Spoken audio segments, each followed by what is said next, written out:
In the emotional turbulence of today's world marked by uncertainty, hyperconnectivity, and psychological overload, many individuals face a deeply personal dilemma: how to protect their inner world without closing it off completely. In response to emotional suffering, a growing number of people adopt a hardened, detached stance. Phrases like, "I can't show weakness," or "feeling too much only causes pain," have become part of our cultural script. There is a widespread belief that emotional invulnerability demands the suppression of sensitivity, empathy, and even one's humanity. But is this belief valid or merely a survival tactic with hidden costs? Depth psychology, and particularly the monumental work of Carl Gustav Jung, offers a compelling counterpoint. Far from advocating detachment or repression, Jung proposed a radical idea. True emotional resilience is not born from coldness, but from conscious integration of our internal contradictions. This idea lies at the heart of what Jung termed the transcendent function, the false choice between vulnerability and numbness. Most people live under the illusion that they must choose between being either painfully vulnerable or emotionally numb. They imagine that to avoid hurt, they must shut down or isolate. But this binary mindset is a construct of the ego, Jung's term for the conscious identity that seeks security and control. The ego views discomfort, ambiguity, and emotional pain as threats and responds by building psychological walls: emotional withdrawal, detachment, and repression. Yet this defensive strategy often backfires. The more the ego defends itself, the more isolated and hollow the individual feels. Emotional suppression may offer temporary relief, but the unconscious mind does not forget. According to Jung, what we repress does not disappear, it returns, often in distorted and destructive forms. Sudden emotional outbursts, physical symptoms, nightmares, or existential crises. This leads to the central question of our time: is it possible to be emotionally protected without becoming emotionally deadened? Jung's answer is profound and affirming. Yes, but it requires deep inner work, courage, and what he called the process of individuation. The transcendent function, a middle path. Jung's concept of the transcendent function, elaborated in his 1944 work Psychology and Alchemy, presents a little-known, yet life-changing alternative. Rather than choosing between vulnerability and numbness, the transcendent function allows the psyche to hold opposing forces such as pain and serenity, fear and love, closeness and distance without collapsing under the weight of contradiction. This psychological ability is not innate, it must be cultivated. And it is far more sophisticated than mere defense mechanisms. Instead of suppressing one side of an emotional tension, the transcendent function allows both to exist in conscious awareness until a third, unifying perspective emerges. It is not about choosing sides, but synthesizing opposites into something greater, a new level of consciousness. This is the essence of psychological alchemy, turning raw emotional pain into inner gold. Why coldness isn't strength, and why flexibility is. Jung observed that authentic strength doesn't come from rigidity, but from a flexible psyche that can navigate life's paradoxes. The truly untouchable people are not those who shut down or hide from their emotions, but those who can face their deepest fears and darkest shadows without losing their warmth, humor, or compassion. These individuals have often passed through intense psychological fires: betrayal, loss, shame, but instead of hardening, they have chosen to engage with their inner world, to reflect, integrate, and ultimately transform their pain into wisdom. They are emotionally grounded, not emotionally frozen. Unfortunately, mainstream culture rarely celebrates these individuals. Popular media favors portrayals of the stoic, emotionally detached heroic one who never falters, never cries, never lets anyone in. While such characters may seem powerful on screen, in real life, this model is unsustainable. Emotional coldness may prevent hurt in the short term, but over time, it leads to loneliness, disconnection, and a profound sense of emptiness. Jung called this central task of the psyche holding the tension of opposites. It involves enduring the discomfort of inner conflict without rushing to resolve it too quickly or avoid it altogether. It is precisely this holding, this suspension between extremes, that gives rise to psychological transformation. For example, someone might struggle with wanting closeness but fearing rejection. The ego will demand a choice: either open up and risk pain, or shut down to stay safe. The transcendent function, however, invites us to sit with the paradox. By acknowledging both needs without judgment and allowing them to coexist, a new insight often emerges. Perhaps it's possible to connect with others while setting healthy boundaries or to be vulnerable in stages, in safe spaces. This is not a quick fix. It requires patience, emotional maturity, and a willingness to confront discomfort. But over time, the psyche learns that true emotional safety comes not from avoidance, but from integration. Carl Jung believed that the ultimate goal of life was wholeness, not perfection. To become whole, we must stop amputating parts of ourselves in an effort to survive. Sensitivity, empathy, and emotional expression are not weaknesses. They are vital components of the self. Cutting them off may offer a false sense of control, but it also cuts off joy, connection, and meaning. So how can we remain emotionally untouchable without becoming cold? By learning to feel deeply without being overwhelmed, by facing our shadows without being consumed, and by building inner structures strong enough to contain contradictions without collapsing into despair or retreat. In a world where many are tempted to numb their hearts to survive, Jung reminds us of a radical truth. Emotional resilience is not found in distance, but in depth. The transcendent function offers a way to protect your soul without turning it to stone. Let us not confuse coldness with strength, nor silence with peace. The path to wholeness may be difficult, but it is also the most human and the most transformative journey of all. They are heroes or heroines who seem untouchable simply because they have suppressed any trace of humanity that could betray them. But what few realize is the high price paid for this defense. Jung warned that the ego, when it tries to protect itself too much, creates a defense system so rigid that it ends up isolating the individual not only from pain, but also from life. The same wall that prevents the arrows of pain from reaching us also blocks human warmth, genuine joy, and the capacity for deep connection. The price of coldness is loneliness, the superficiality of bonds, and often a sense of emptiness that is almost existential. This defensive behavior may even work for a while. Indeed, there are situations where we need to contain emotions so as not to be overwhelmed by them, whether in a family crisis, an unexpected layoff, or a painful betrayal. However, living permanently in this state of emotional containment is like contracting all the muscles in the body without ever relaxing. At some point, the tension takes its toll. Jung observed this countless times in his patients. People who appeared strong, armored against any suffering, began to show physical or emotional symptoms. Chronic anxiety, insomnia, panic attacks, outbursts of anger for no apparent reason. It is as if the unconscious screamed to be heard, bringing to the surface everything the ego tried to suppress. Because the psyche, according to Jung, does not tolerate imbalances for long. What is pushed into the shadows returns with a vengeance. There is yet another important dimension. Coldness, as protection, paradoxically generates more vulnerability. When the individual distances themselves from themselves and their emotions, they lose the ability to read nuances in others. They become blind to subtleties, to the real intentions of the people around them. This makes them more susceptible to manipulation precisely because, in the attempt not to feel, they disconnect from instinct, intuition, and the emotional wisdom that could truly protect them. Furthermore, living emotionally frozen hinders learning. The pains, no matter how terrible, bring with them valuable lessons. It is through wounds that we often discover our limits, our values, our strength. Those who shield themselves too much prevent themselves from growing. They become rigid, predictable, unable to adapt. And Jung saw this rigidity as a great enemy of individuation, the process through which a human being becomes who they truly are. The big question then remains, if it is not through coldness that we become untouchable, what is the way? How to protect the heart without becoming a cold fortress?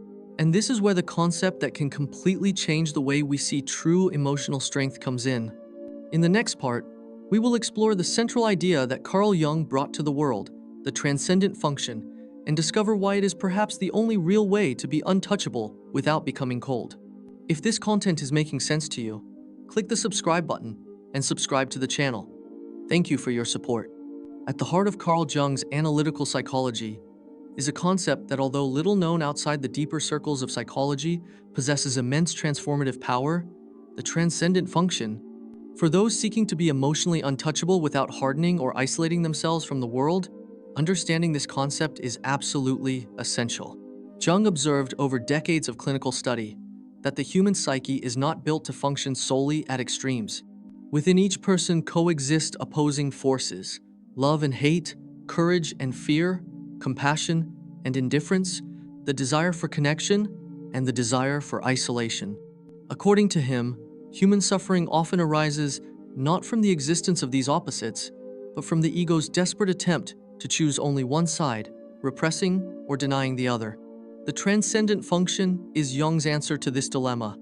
It is a psychic process in which consciousness, that is the ego, and the unconscious unite to generate something entirely new. A higher synthesis that does not deny any of the poles but integrates them. It is not a mediocre compromise between two extremes, but a third way capable of transcending contradiction. For example, one can deeply love another person while simultaneously feeling the need to impose firm boundaries. The limited ego tends to think either I love and give myself completely, or I protect myself and raise barriers. But the transcendent function allows one to sustain the tension between these forces and create an internal space where one can love and maintain clear boundaries without guilt, without internal violence. Another example is dealing with the pain of betrayal. The ego wants simple answers: either completely forgive and forget or brutally cut the person out of one's life. Jung would say that the true path involves sustaining the pain without denying it, transforming that experience into inner growth. The transcendent function does not eliminate pain, but transforms its meaning. It is important to understand that for Jung this process is not merely intellectual. It is not enough to rationally understand that opposites are at play. The transcendent function involves emotion, imagination, symbolism, dreams, everything that connects the conscious with the unconscious. Often the synthesis manifests through symbolic images, sudden insights, or even dreams that reveal solutions that the logical mind would never find. For this reason, Jung associated the process of the transcendent function with the work of medieval alchemists. They sought to unite opposing substances, such as the sun and the moon, the masculine and the feminine, to create the philosopher's stone. For Jung, alchemy was a perfect metaphor for the psychic process through which we transform suffering into wisdom, tension into serenity, pain into meaning. The greatest mistake, according to Jung, is to believe that we must choose between being vulnerable and being strong. True strength lies in enduring the tension of opposites without rushing to find an easy solution. Because in that uncomfortable space where there are doubts, pain, and ambivalence, transformation occurs. But how to begin cultivating this skill in real life? How to learn to hold the tension without collapsing under the weight of one's own emotions? How not to succumb to the anxiety that arises when we do not immediately choose one side or the other? This is exactly what we will explore in the next part, when we will discuss one of the most challenging and powerful concepts in Jung's work: holding the tension, or the art of sustaining contradictory emotions without breaking. Within the vast universe of Jungian psychology, perhaps there is no more fundamental and more misunderstood in conflict than the clash between the ego and the self. For Jung, this is the silent battle that shapes almost all human decisions, sufferings, and existential dilemmas. Understanding this relationship is crucial for those seeking to be emotionally untouchable without falling into the trap of coldness. The ego for Jung is the part of the psyche that identifies with consciousness. It is the I that says, I am so and so. I have such opinions, such tastes, such fears. It is the seat of will, social identity, and logic. The ego believes it is in control, and to some extent it is. It is absolutely necessary for navigating the external world, making decisions, setting boundaries, and protecting oneself from immediate dangers. But the great misconception of the ego is to imagine that it is everything, and above all, to believe that it can on its own guarantee absolute security against the pains of the world. Jung was relentless in showing that this illusion of self-sufficiency is precisely what makes us more fragile. This is because the ego, when isolated, perceives reality in a limited, one-sided way. It divides everything into rigid categories: good or bad, right or wrong, vulnerable or protected. It wants quick answers, absolute control, and the illusion that it can shield the individual from any suffering. This is where the self comes in. Jung described the self as the center and totality of the psyche, encompassing both consciousness and the unconscious. The self is not just another part of the mind. It is the instance that contains everything we are, even that which we do not know within ourselves. It is the source of balance, purpose, and existential meaning. While the ego is focused on the external world and social adaptation, the self is oriented towards the totality of human experience. Jung asserted that true emotional protection does not come from the ego, but from the self, because the self, by integrating opposites, generates a much more solid internal security than any wall erected by the ego. When someone is aligned with the self, they do not need to defensively react to criticism, rejection, or betrayal, because there is an intimate certainty of completeness. It is not that the person does not feel pain, but they do not break in the face of it.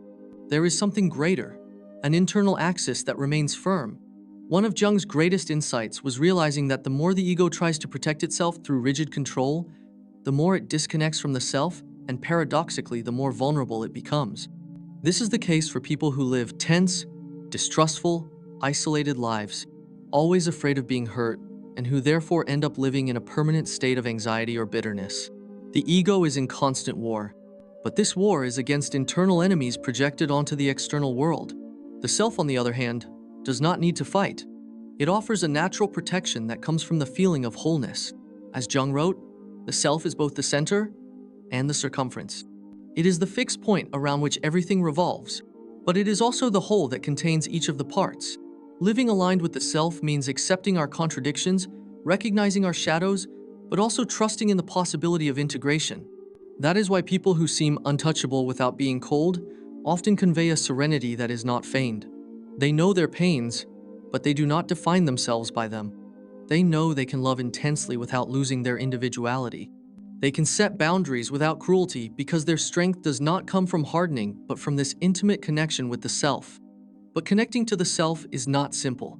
It is not a button that can be pressed. It is a process that requires enduring deep internal tensions without rushing to easy solutions. This is where an essential concept comes in. And for many, one of the most challenging aspects of Jungian psychology, the art of holding the tension, that is sustaining contradictory emotions without collapsing. In the next part, we will dive deep into this concept and understand how it is in practice, the path to transforming pain into wisdom and achieving that transparent shielding that makes us untouchable without ever losing our humanity. Few things are as difficult for humans as remaining in the crossfire of their own emotions. When we are betrayed, criticized, or rejected, everything within us cries out for immediate relief. We either explode outward with anger or cutting words, or implode inward, suppressing the pain until it becomes a silent knot in our chest. The temptation of the ego is to quickly choose a side. Either we become cold and indifferent, or we sink into a sea of suffering. But Klong saw another path as demanding as it is liberating: the art of holding the tension. For Jung, holding this tension is the essential condition for the process of the transcendent function to occur. Without it, there is no transformation, only neurotic repetition. He realized that every time we avoid facing contradictory feelings, we are merely pushing those contents into the unconscious, where they grow and become even more powerful. And it is there that symptoms like anxiety, depression, insomnia, explosive anger, or even psychosomatic illnesses arise. But holding the tension does not mean living in constant suffering or cultivating pain as if it were a virtue. It means something much more sophisticated: remaining aware of the pain while simultaneously refusing to succumb to despair or denial. It is having the courage to look within and admit, I feel anger and love at the same time. I want distance, but I also desire closeness. I am hurt, but I am also capable of compassion. It is in that uncomfortable space full of ambivalence that the possibility of synthesis is born. Jung said that the psyche is like an alchemical laboratory. When two opposing substances are mixed, the heat of conflict generates transformation. Similarly, when we hold the tension between opposing emotions without prematurely choosing a side, something new can emerge. A new vision, an insight, a deeper understanding of ourselves or the situation we face. A clear example is dealing with the pain of betrayal. The ego immediately wants to decide, either forgive everything and pretend nothing happened, or cut ties and completely shut down. But holding the tension means admitting that there is legitimate pain, while also recognizing that this pain does not define the whole story. It means feeling the hurt without letting it destroy the ability to trust again in the future. It is asking oneself, what is this pain trying to teach me? What is the hidden gold in this experience? Another example is facing harsh criticism. The immediate impulse of the ego may be to react with aggression or fall into a spiral of destructive self-criticism. But those who can hold the tension can ask, is there something true in what was said? Or is this criticism more about the other than about me? And most importantly, they can remain calm enough not to be swept away by someone else's drama. The greatest challenge of this process is that it requires time. The ego wants immediate solutions, ready answers, certainties. But the deep psyche operates at a different pace. Jung compared this to the alchemical process, which needed patience, constant heat, and vigilance to transform lead into gold. Holding the tension is therefore an act of psychological and spiritual discipline. It is refusing easy solutions even when everything within us begs to escape the pain. And there is a fundamental detail. It is not just about enduring suffering, it is about allowing the pain to transform us. Because in Jung's view, every wound we consciously bear makes us more whole. That is why he said that the goal is not perfection, but completeness. The pain does not magically disappear, but it begins to have meaning. It integrates into our story as an important chapter, not as a sentence of destruction. But then the inevitable question arises. If holding the tension is so powerful, how can we truly transform this painful experience into something valuable? How can we convert lead into psychological gold? This is precisely what we will discuss in the next part when we dive into the fascinating concept of alchemical synthesis, the process by which the psyche transforms traumatic experiences into wisdom and emotional resilience without ever losing human warmth. If what you're hearing resonates with you, you'll find real value in my ebooks. Beyond the Shadow breaks down Jung's core ideas, while Dialogues with the Unconscious gives you a 30-day path to apply them in your life. Both are linked in the pinned comment. In Carl Jung's view, the human psyche possesses an extraordinary power, the power to transform suffering into something of inestimable value. For him, this process is comparable to alchemy, the ancient art that in medieval workshops sought to convert common metals like lead into pure gold. But Jung did not see alchemy merely as a chemical experiment. He viewed it as the most powerful metaphor for the functioning of the human soul. And it is here that the concept of alchemical synthesis is born, the ability to create meaning and inner strength from what at first glance seems only pain and destruction. When we talk about alchemy, many people think of mystical formulas or charlatanism.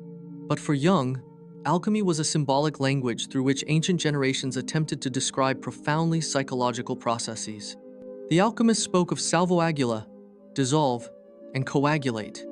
In psychological terms, it means breaking down old ways of being and allowing something new and higher to form in their place. And this, Jung said, is exactly what happens when we face traumas, losses, or existential crises. Pain, according to Jung, is not a mistake of life. It is an invitation to transformation. But there is an indispensable requirement. One must sustain the tension without rushing into easy solutions. As we explored in the previous section, if someone in the face of intense suffering simply represses it or sweeps it under the rug, the psychological lead remains unchanged, corroding the psyche from within. But if that person accepts to dive into the process, even fearing to lose themselves, there is a real possibility of converting suffering into wisdom, compassion, and inner strength. Alchemical synthesis involves above all an act of conscious surrender. It is not about accepting pain as something good or desirable, but about recognizing that it is present and needs to be integrated into the personal story. Often, this integration emerges in symbolic dreams, creative images, unexpected insights. Jung observed in numerous patients that after periods of great suffering, symbols would arise indicating a reconciliation of opposites. Images of union such as the mystical marriage, the sun and moon fused, or figures of radiant gold. These symbols are not merely poetic. They are signs that the psyche has found a way to reconcile opposing forces, transforming chaos into inner order. A classic example is someone who goes through a devastating betrayal. The ego at first sees only destruction, loss of trust, pain, anger, but through the alchemical process, that same experience can become the spark that awakens a deeper understanding of boundaries, self-love, and the very capacity for emotional regeneration. In the end, the person does not return to who they were before. They become more aware, more solid, and less susceptible to repeating destructive patterns. This is psychological gold. Another fundamental aspect of alchemical synthesis is that it creates a unique form of emotional protection, something Jung called transparent shielding. In other words, the person becomes protected but without isolating themselves from the world. They are able to maintain empathy, human warmth, and connection. But at the same time, they are not easily knocked down by manipulations, criticisms, or external dramas. Their strength does not lie in rigid walls, but in deep roots. Therefore, people who have gone through great pains and have consciously integrated them possess a different presence. They radiate serenity, not because they have not suffered, but because they have learned to use suffering as a catalyst for growth. Jung said that the goal of life is not to avoid suffering, but to make it meaningful. Alchemical gold is not the absence of pain, but the ability to look at it and say, I am greater than this. But then the big practical question arises: how to apply all this in everyday life. How to live loving relationships, friendships, and work environments without falling back into old patterns of coldness or extreme vulnerability. How to maintain human warmth while not being swallowed by others' drama. This is exactly what we'll explore in the next part of this journey: how to practically apply Carl Jung's timeless psychological insights in real life, especially in moments that challenge us most.